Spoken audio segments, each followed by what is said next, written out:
Hey, We're back. Caitlin. We are back.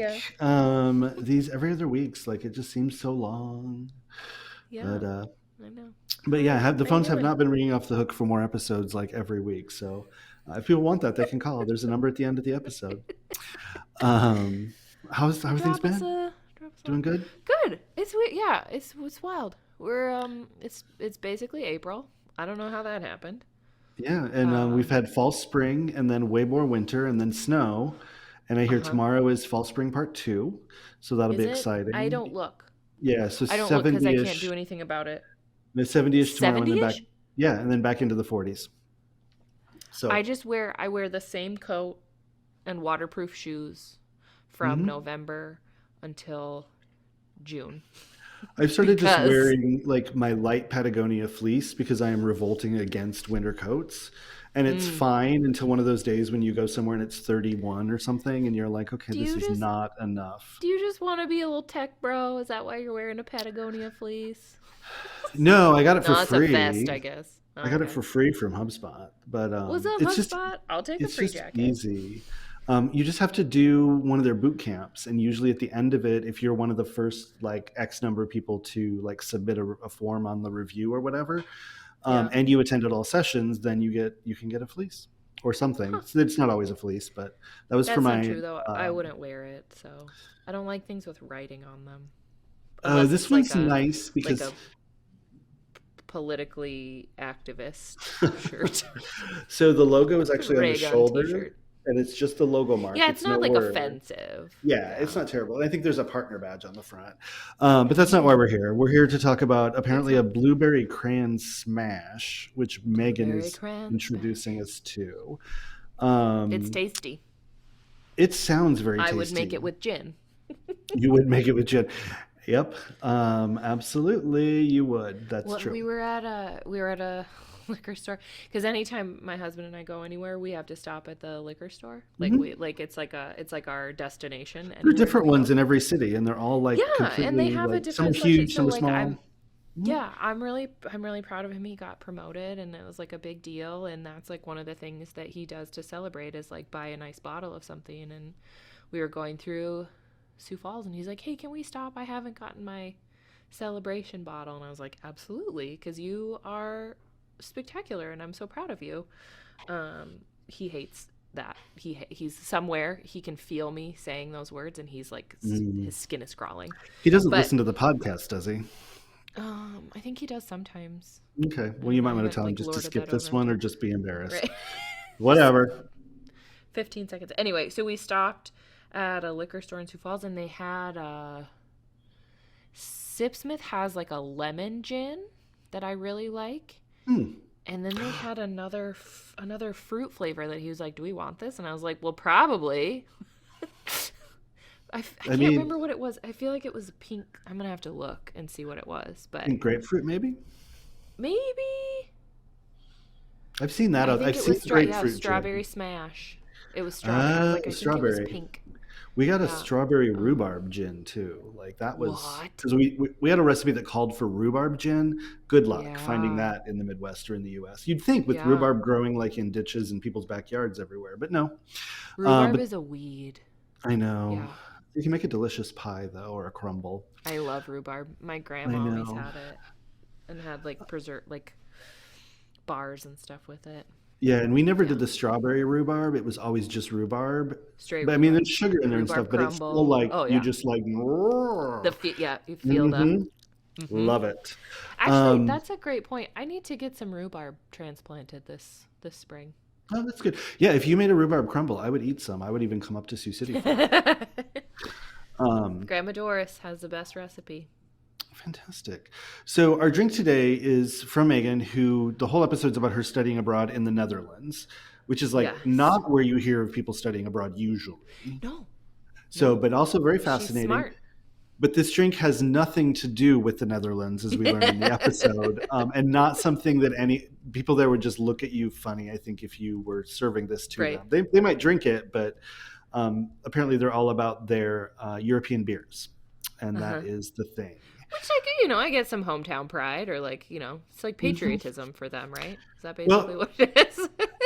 And speaking of hometown town pride, we'll have Megan confirm this, of course, when we talk to her. But this allegedly came from just her asking a bartender here in Sioux City, like, I'd like, Yeah. just make me something. Well, it's And good. Yeah. yeah, so they made her a blueberry cran smash. And I do feel like, I was just going to say, your lemon gin would be good in this, but then how do you get the blueberry in? Because the blueberry's in the vodka. I guess you could just Mm. use blueberries, right? Like, Yeah, I could muddle some blueberries with the gin. maybe. Yeah, so this one is pretty easy. It's actually, this seems Mm-hmm. like a very small drink. 1.5 ounces of blueberry vodka, 1 ounce of fresh lemonade, top it with cranberry juice, and then you can do a lemon twist as well. I mean, I, a drink is usually only like 4 ounces, I five guess it ounces, would right? be. Six? Yeah, I mean, I You're would just probably. used to like a stout cocktail that's all liquor, Well, I mean, I'm also used to cocktails at home during quarantine where we're going to watch a movie and I don't want to get up. right? So Don't I'm want to get making up. I'm making that 16-ounce cocktail. I'm going to have it all night. Like I'm just going to sit there and sip it for a while. Yeah. But I mean, I think with this, I would probably just double the amounts, maybe. I don't Double the amount of alcohol. know. I think that's smart. I think I that's a mean, great plan. and we've got a friend who always brought blueberry vodka. Like he was obsessed with blueberry vodka, so we would always Mm. bring the Smirnoff blueberry vodka to our parties and things. And then he would be the only one drinking it, and then he would leave it for us. And I'm like, okay. And then it would sit We there. used We to actually moved a bottle of it when we moved to Omaha from San Diego. We moved a partial bottle of blueberry fucking vodka. when we entertained all the time, we would have people, because it was like there's that time after you graduate from college, before like you and your Hmm. friends are all making like real money, where you feel like you can't drink somebody else's alcohol. Like you got to bring your own to the college party, Oh, and yeah, yeah, yeah. then you got to bring your, like, you got to bring your 12 pack of gross IPAs to somebody's party at their Mhm. house. And so when we were entertaining, and like we would always just like have Bush Light or whatever at our house, and then like other stuff to drink. But people would bring like 6 or 12 packs and then leave, like, didn't want to take them home with them. So we called them orphan beers. And Hmm. then we would either have like orphan beer parties, or I would take them to my friend Rick and be like, "Hi, you left these at our house," and then other people left other things, and he would just like he would adopt our orphans. So we have orphan vodka at our house Yeah, that's still never lingering. never liquor, I always mean, beer. and I guess we could put the blueberry vodka just in lemonade would be, and some ice would probably be really Yeah, nice and perfectly fresh. fine, I guess. Yeah, it's just an odd one because I mean, there's just not that many things I guess that have blueberry as a core flavor. So here's a good one. I could do this. I just have to go buy some Yeah, cranberry juice and yeah. lemonade. I have the vodka already. There you go. So Ta-da. very good. All right. Well, that's exciting. And this is a really unique drink. I love that we're getting some like Hmm. funky, fun stuff because my one fear is that we'll just run out of cocktails, but I don't think that'll happen. I think we'll I be good. am pretty confident in us. If nothing else, we Mhm. can just start workshopping our own recipes. We could. That wouldn't be a Oh, bad thing. I could just see yeah. that at the bar here in the office, just stacked with bottles, and we're just mixing and Shake. matching. We could do a contest. We could have everybody have to create their own unique drink, and then we could like taste test them, or um, we could have Tyrell come taste them, your in-home bartender slash Mm-hmm. husband, and he could be Mm-hmm. our judge, or he and maybe a couple of other people, maybe the coffee folks downstairs could taste. Yeah. Um, we'll have This to. has legs. I'll run that by the fun committee. I hear they're ramping back up again, and we'll see what they say. Although Yeah. Zach is sitting there listening to this, and he is part of our fun committee, so he'll be able to weigh in on whether that can be done or not. And it'll probably be like, well, how much are you willing to put to a budget for Right. this? Yeah. All right, Yeah. all Should right. we Well, get great. into it? Yeah, let's just get into it with Megan and her Dutch experience in the Netherlands, working for a really big brand that was pretty exciting and a pretty big challenge in Europe. Yeah. So very exciting stuff.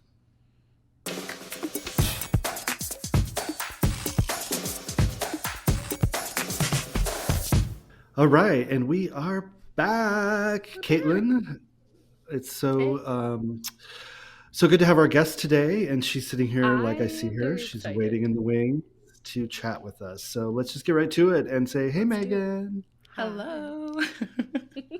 Welcome. Don't We're so don't glad be you're shy. here. You can speak up. She's not shy.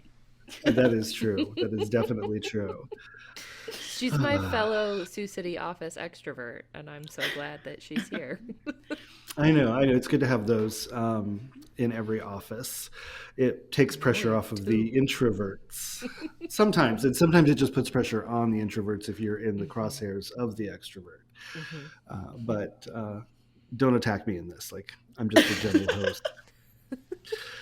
You're an ambivert. I am. Well, yeah, because I Be. can flex when I need to be, but Hmm. generally I like my alone time. Yeah. We've talked Anyway. about that before, though. All right. So let's first. So we talked a little bit about the cocktail that you chose, Megan. So Yeah. where did this blueberry cran smash come from?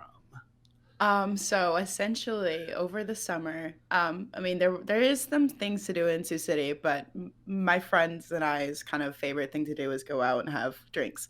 So, I'm a big like fruity, like sweet person when it comes to Okay. cocktails. Like if it tastes like alcohol, I'm probably not going to enjoy it. So put some You other and stuff in Jessica there. have that in common. Hmm. So over the summer, I was like wanting to try something new, and I love asking bartenders to, make something that they don't usually get to make very often. So a girl, I think actually at bodegas, Hmm. she was like, "Oh, have you ever tried this before? It's kind of like the Smirnoff Ice, red, white, and blue, but different." So she gave it was But blueberry not a vodka. Smirnoff Ice. Yeah. So it's blueberry vodka, cranberry juice, and lemonade. And it was like Hmm. one of the best kind of like refreshing things. Did And she layer it, since, or was it yeah, all together? no, Okay, it was so it layered. was So it had very like a nice cute, little like like radiant a little effect bomb pop. thing. Hmm. Hmm. So Yeah, I'm we then into went. that. Oh, go ahead. uh, that just became kind of my summer go to drink after that. So first of Yes. all, it takes some guts to be like, bartender, make me a fruity drink, and just Hmm. let them go. So that's kudos to you. I applaud you. Um, we were in San Diego last week and went to a bar that was fantastic. Cannot remember the name of it because I'm bad with names. I think it was 619 something. Yeah, so it was the area 619 something something something. I don't know. Anyway, they had on the menu like a bartender's choice, and so you could order that, and it was like $13, and you would get whatever the bartender made you, and you would drink it, and you would like it. You would Um, like Yeah. it's it's really like I did not do that. So I had a blueberry one there that I think you would have liked. I think I posted it in Slack. Um, it was thick, like it was like a blueberry puree almost, um, Mm. but really really good. I think I could get down with this one, like vodka, lemonade, cranberry juice. Yeah. It's vodka, which is your favorite food, so. Well, I mean, not really. I mean, I would say that I think Cabernet is closer to my favorite food than Okay, sure. vodka. I If was we like, want to or talk it's gin, like I've been if trying we to want to talk convert you to all quantities along. consumed. I had a gin drink this week, so I had a couple I'm of so gin proud of drinks. you. I did not take a vodka drink and convert it to gin, which you can do, of course. Anything you can make with And you vodka can be should. made better with gin, according to Caitlin. It's Um, my personal motto. yeah, absolutely. All right, so this drink did not come from your time abroad. It's not like the popular drink in the no. Netherlands or anything. Actually, quite the opposite. Beer rules the region. If you're going out, you're getting beer. So that's kind of where I learned to like beer. Because, like you said, kind Mm. Because of you with the didn't have another bartender, choice. exactly. It's like they give you it, you like it. You want to get your buzz on tonight? You're having beer. Thank you. Yeah. Do you have a What would you like to preferred drink from all of these beers? do you have a preferred lager, or like a is there like a Hmm. go-to if you have to drink beer? So in the Netherlands, beers are kind of like pricey. So I would always go with a Belgian triple, which is like higher alcohol percentage, so 89%, and it's sweeter. So it's like more bang for your buck. So that was my go-to. We love a But budget conscious queen. exactly. So were they were they doing like ciders or sours there as well, or just beers Um, mostly? I Beers. think there was a somewhat big market for ciders, but I don't really Okay. remember if I tried a sour at all. They usually stick pretty close to kind of the like time and true classic Hmm. beers, I feel like, just because Hmm. I mean, Germany, Belgium, and I know the Netherlands it's are like right there. known for it. So, yeah. Yeah, that's true. Well, that's fun. All right. So you went to the How did you Netherlands. end up there? How did you Yeah, end up in the that's Netherlands?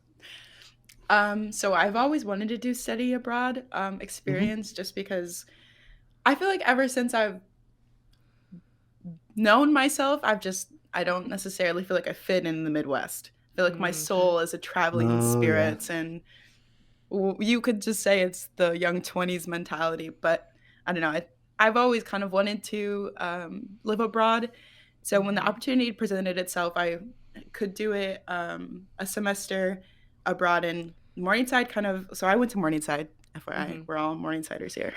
Common Yes. theme, very common theme. Some of us teach It's there. a prerequisite. It's not really, but But they kind of have a bit of a complex process compared to like some of the other people that I mm, studied with, where you have to go through an interview, like 2 interviews, and then once you're approved, they also give you a $10,000 scholarship to go towards your program oh costs. wow. So yeah, once I did all of that, got approved, I had chosen the Netherlands just because it was a lot cheaper. I was looking at London originally because I wanted to do a design Mm, internship, but that Mm-hmm. was going to be very expensive. not a And cheap city. Yeah, no. very pricey.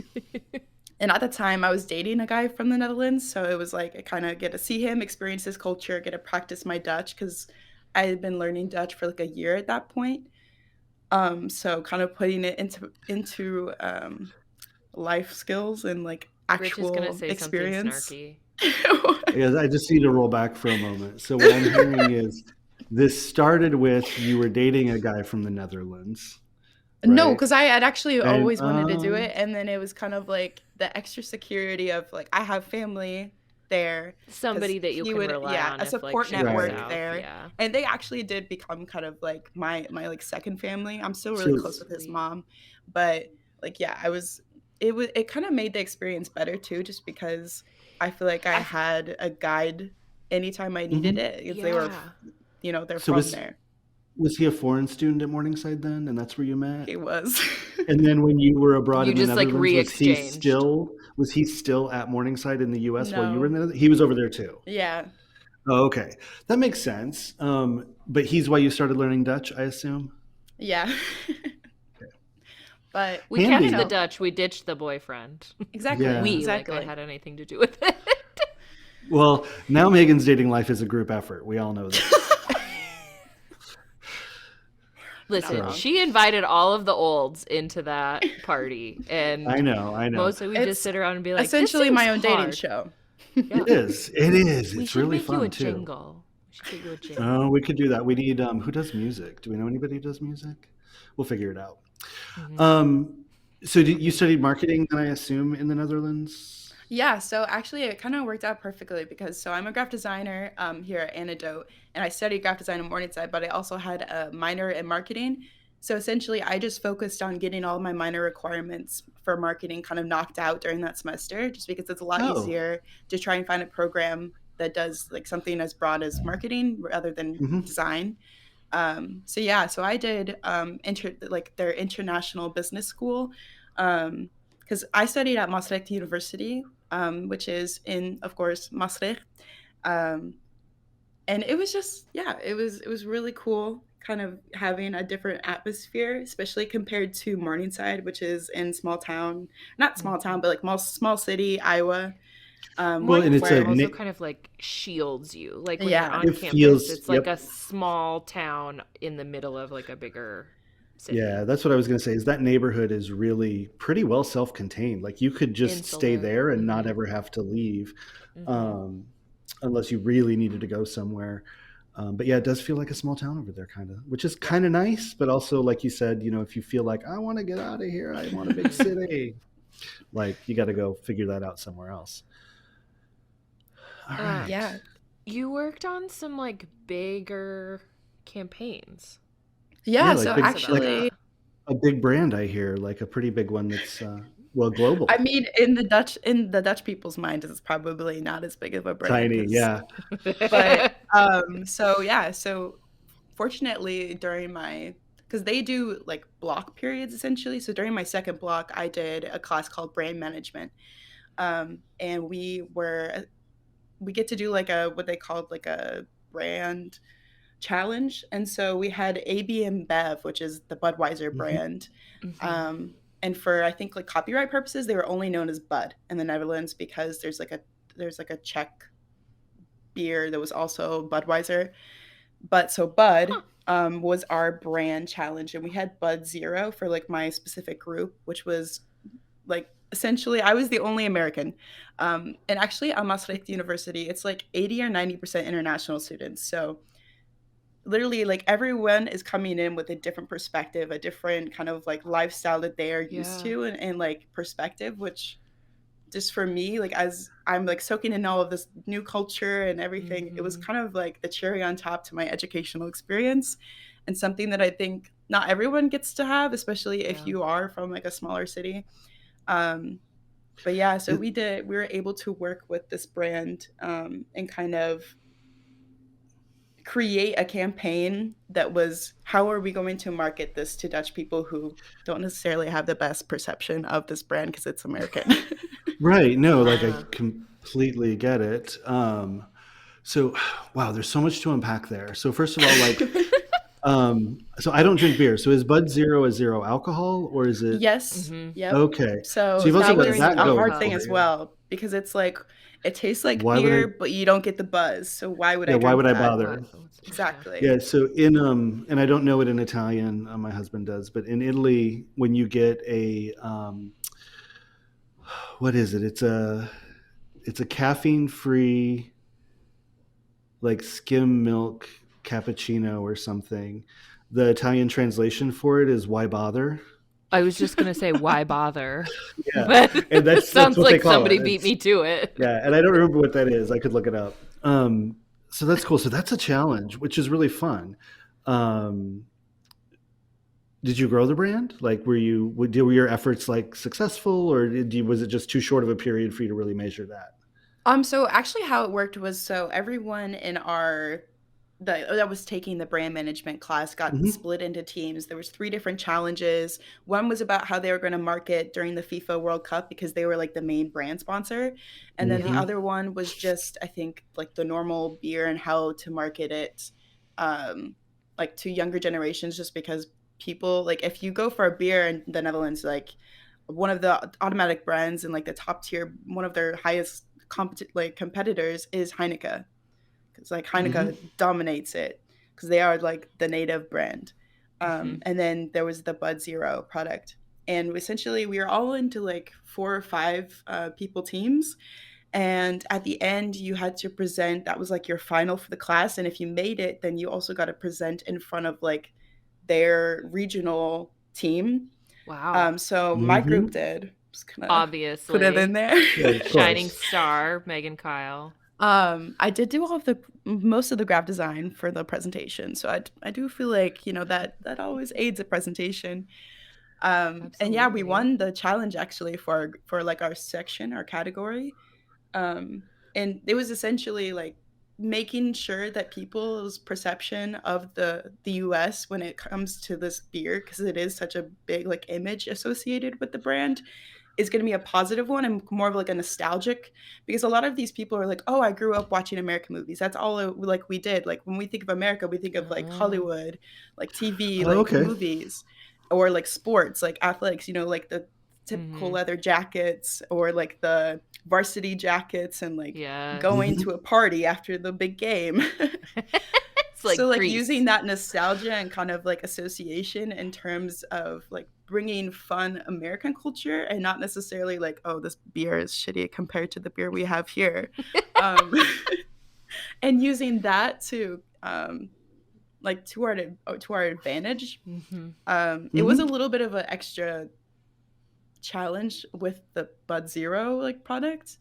But I mean, a lot of people there are really conscious of, if you have a big presentation, like academic, like a lot of people are more academic, like forward facing. I feel like they do like to have their party moments, but just in general, school's a little bit more difficult than I feel like it is here. I mean, it really Mm-hmm. Hmm. depends on what program you're doing, but it's a little bit more intense. So, and like social drinking is such a big thing there. So if you're not wanting to like go super hard, having a product like Bud Zero is helpful. And so that's kind of how we like pushed it and Mm-hmm. did that. And along with, we created like a social campaign that would be partnering with influencers that are in the Netherlands that could, like be like, hey, instead of drinking beer or another alcohol, I'm going to be enjoying this Bud Zero, and kind of incorporating that, having some fun events that are like American themed, with like pulling off that nostalgia, to kind of get people to Right there. associate the brand Yeah. better. I feel like that's what happens when people try to do like 80s themes now, like having Oh, lived in the 80s. Sure, there was some fluorescent stuff and big hair and things, No, but just like, turn it up to 1,000. yeah, the way they do it now, it's like, no, our bedrooms were not painted in 6 different fluorescent colors. yeah. That didn't I think we happen. were gonna have like food truck. Like, if there was one event that we had like pitched them, that was like this party event. There would be like food trucks with hamburger sliders and like hot dogs, popcorn. I think I like heard one time that hot dogs are like the only actually American food. Like everything else we've Probably just ripped off of from other countries and cultures, wouldn't surprise me Probably. at all. right? There's a lot of things that Because you like think what of other? that are not, and then like Yeah, that are like you're like, oh, that must be Italian, but it's really an American thing that just we made to sort of seem Italian. spaghetti and meatballs. That's not a thing. Right.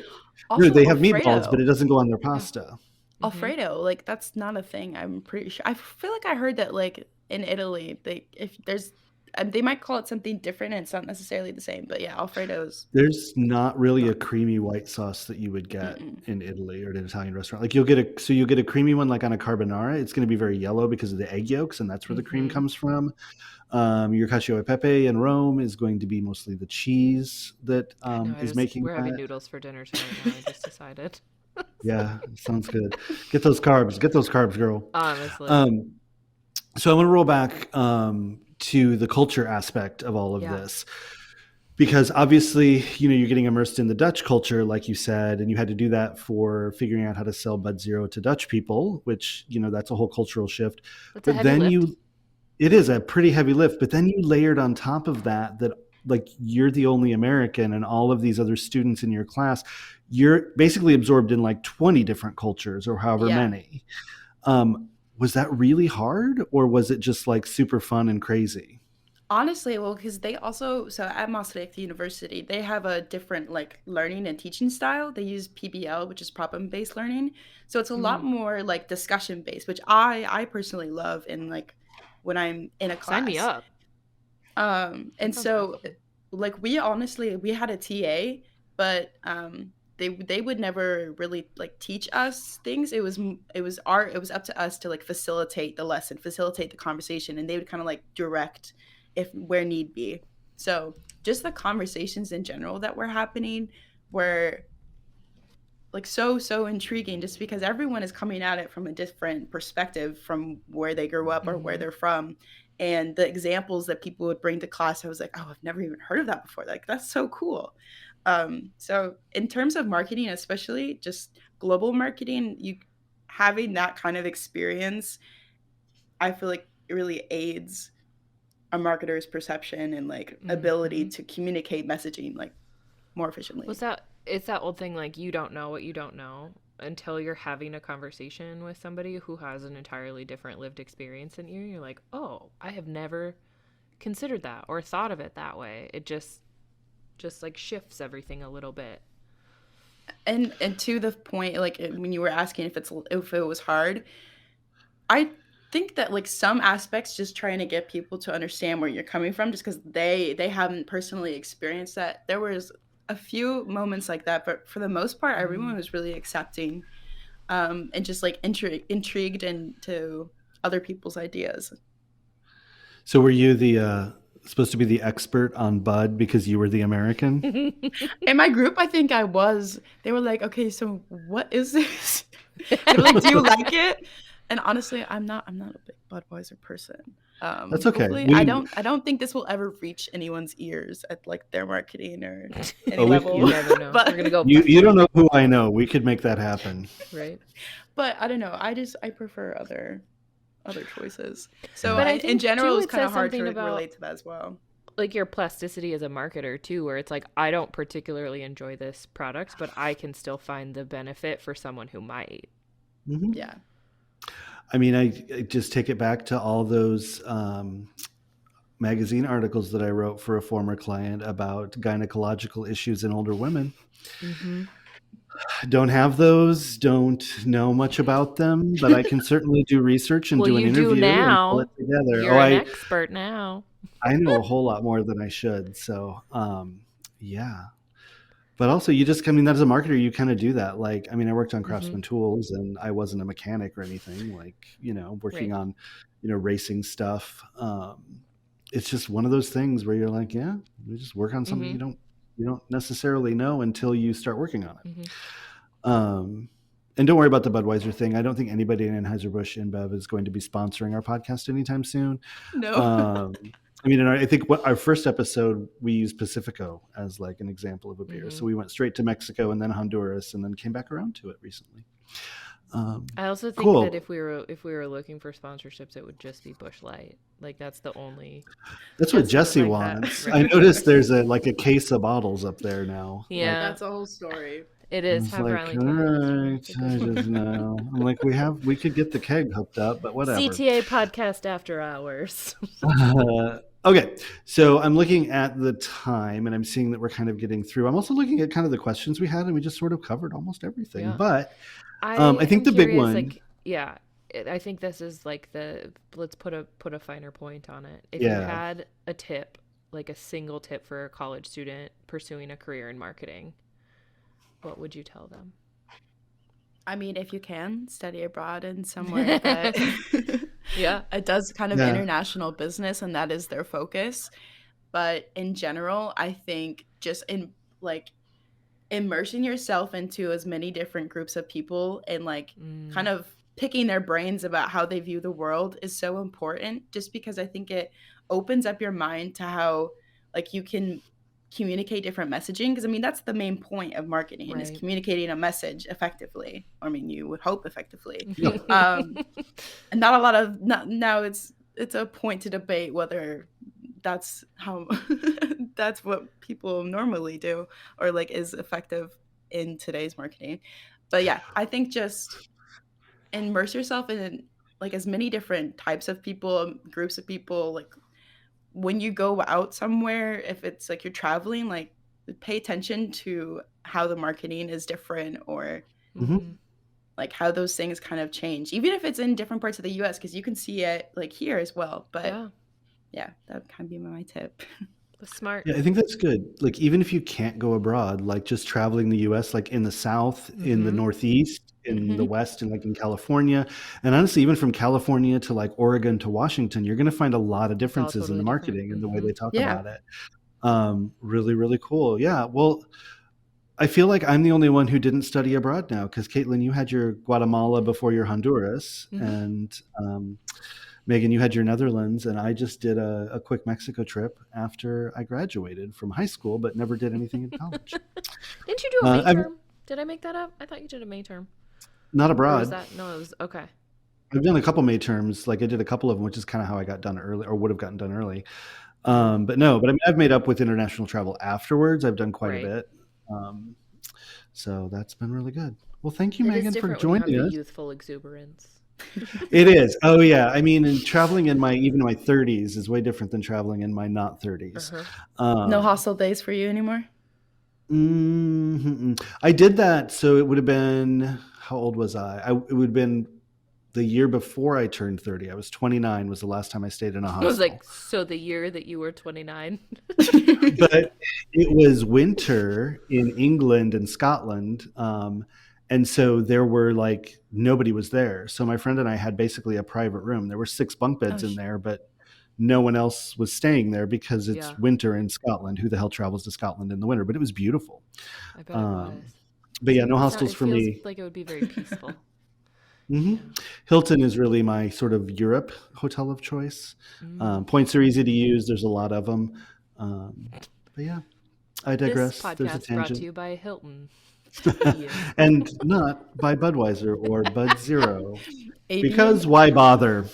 Well, we're glad you bothered to show up today and came to join us, Megan. To be with us, at all. Yeah, it's really great. I think you're neat. That's all.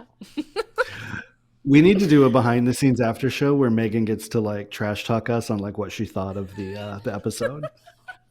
Hey, I did my homework right before I went to Denver. I had some downtime and I was like, you know what? I'm going to listen to a few episodes just to see what I know what it's like. Right? It wanders. She's like, I'm never listening to that nonsense again. All they do is just talk about how great they are. All right. Well, on that note, we are great. You are also great, Megan. We're really happy you're here. And it was great to hear about your experience abroad. And hopefully it's helpful to somebody. If not, they could just enjoy the cocktail. Yeah, exactly. Cheers. It is so good. All right.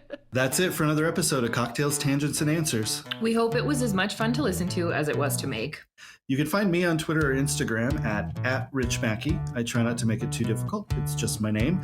And you can find our agency at Antidote_71. That's ANTIDOTE_71 on Twitter and Instagram as well. And you can find me at home sipping a craft cocktail prepared by my in-home bartender. It's my husband. We'll be back with another episode every other week and a whole new cocktail recipe, plenty more tangents, and of course, answers to those pressing marketing questions. And if you'd like to send us a question, you can go to ctapodcast.live to send us an email. Or you can call our hotline at 402-718-9971 and leave us a voicemail. Your questions might be used for future episodes of the podcast. For now, like and subscribe and tune in next time.